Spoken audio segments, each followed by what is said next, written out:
So, in some news today is a very interesting story, and it's one that I was going to cover, right away. I was like, hey, this is something that I've been kind of talking about for a little while, and I know that a lot of people are kind of tired of the negativity and stuff, and I've been trying to find the more positive. Like I said, going into this year, I'm treating it like, okay, we've got our Xboxes. There's going to be a good lineup of games. That's something to be excited for, and that's how I kind of look at it.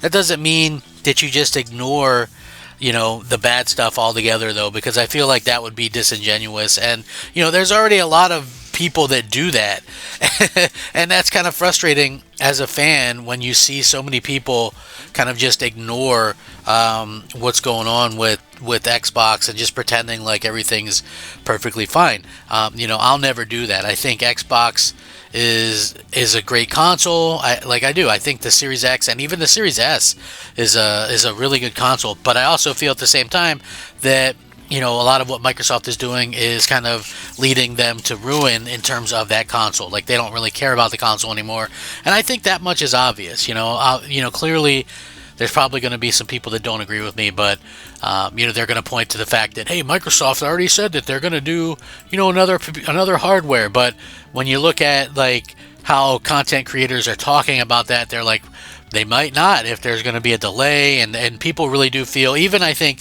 the most hardcore Xbox fans believe that if they do happen to put something out next generation, quote unquote, that'll be the last one, right? And then you don't have to jump in to defend it and go, that'll probably be Sony's last one too. I don't believe that at any rate, but this could seriously affect Xbox, right?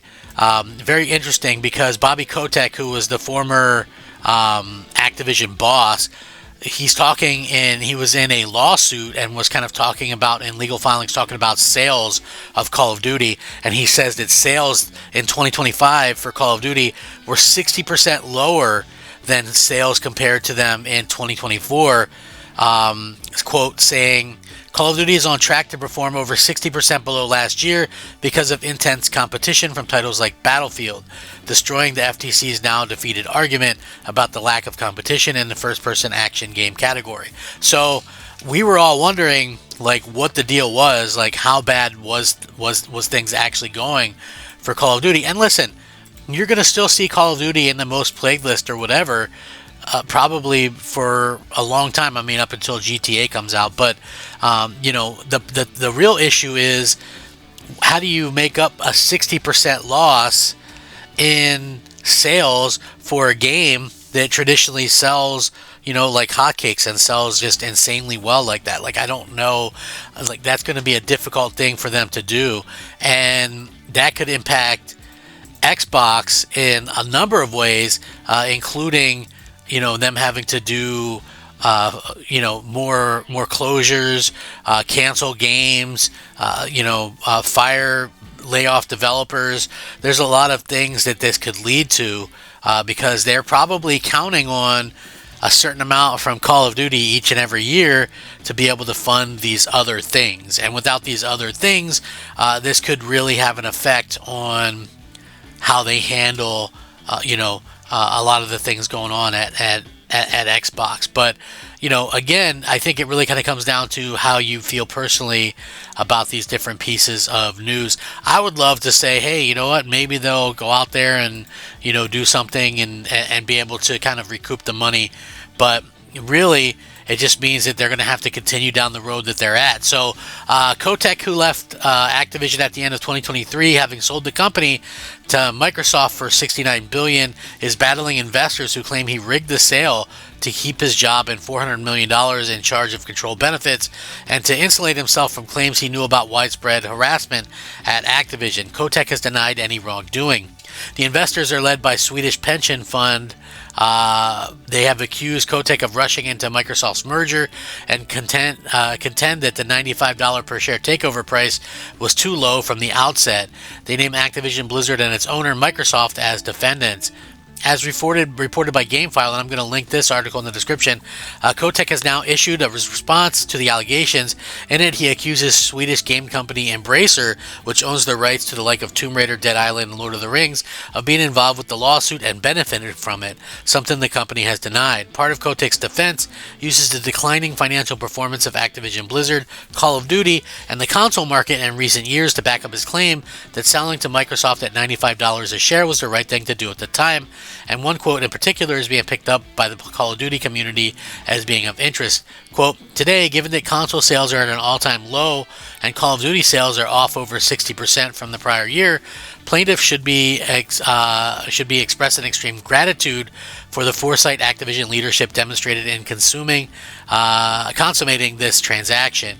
As GameFile points out, Kotick didn't provide evidence of the 60% sales decline, and neither Microsoft nor Activision have announced sales figures for Black Ops 7, but we do know Black Ops 7 has struggled in sales terms compared to Black Ops 6, a fact that reflected in everything from European sales figures to Activision's own admissions. Circana has reported that November full game dollar sales of Call of Duty Black Ops 7 finished below those of Call of Duty Black Ops 6 last November, while Call of Duty Black Ops 6 launching in October's 2024 tracking period. Of course, none of this takes into account Game Pass. Call of Duty now launches day one on Microsoft's subscription service, which will no doubt have an impact on sales, at least on the Xbox consoles, but a 60% sales decline is an enormous drop-off, even with Game Pass considered. They've asked Activision for comment, but so far nothing. There is data to back up Kotick's claim about consoles. November 2025 was shockingly a terrible month for video game sales in the US. Indeed, it was the worst November in video game unit sales and the worst in physical software dollar sales the US has seen since 1995. More specifically, hardware spending was down 27% year over year to $695 million, the lowest hardware spending total for November since 2005. Even worse, unit sales reached 1.6 million, which is the lowest since 1995's 1.4 million. And that's representative of declines across the board. Xbox Series hardware sales were down 70%, PS sales were down 40%, and combined unit sales of Nintendo Switch were down 10% from Switch sales last year, despite being a launch year for the Nintendo Switch 2. Kotick repeated the 60% claim elsewhere in response, where he took a shot at US FTC attempt to block Microsoft's buyout. Part of the FTC's argument was Microsoft's owning Call of Duty would give it an unfair advantage in the gaming market, but Kotick insists that the struggles of Call of Duty in the face of stiff competition from the likes of Battlefield show that not be the case. The company's actual performance since 2022 is telling, uniformly missing the long-range plan's target metrics, which would come as no surprise given the company's historically missed nearly all of its ambitious targets set forth in its long-range plans, a fact well known to the board when the deal was negotiated. Kotick's response reads, "All told, had the deal not gone through, this would have likely resulted in substantially lower stock price, as is easily established by Activision's financial performance post-closing, which has been far below the ambitious targets contained in the plans. Call of Duty is on track to perform over 60% below last year because of intense competition from titles like Battlefield, destroying the FTC's now defeated argument that Call of Duty's purported monopoly and lack of competition in the first-person action space category." So, again, following the release of Black Ops 7, Activision announced significant changes to Call of Duty franchise, including promising never to release back-to-back games in the same sub-brand like Modern Warfare Black Ops again. They released Modern Warfare 2 in 2022, Modern Warfare 3 in 2023, Black Ops 6 in 2024, and Black Ops 7 in 2025. They're not going to do that anymore because it feels a lot more like DLC. Now, is it unbreakable? Will Call of Duty just never be able to sell again? No, I don't think that'll be the case. It'll make them have to work harder, of course, but it doesn't do anything to, say, okay, well, it's completely dead. And nobody's saying that Call of Duty's dead.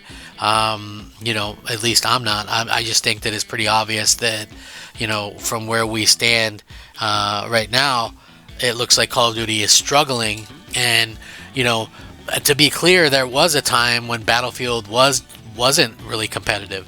Like, Call of Duty kicked the crap out of it, and Call of Duty was such an important brand.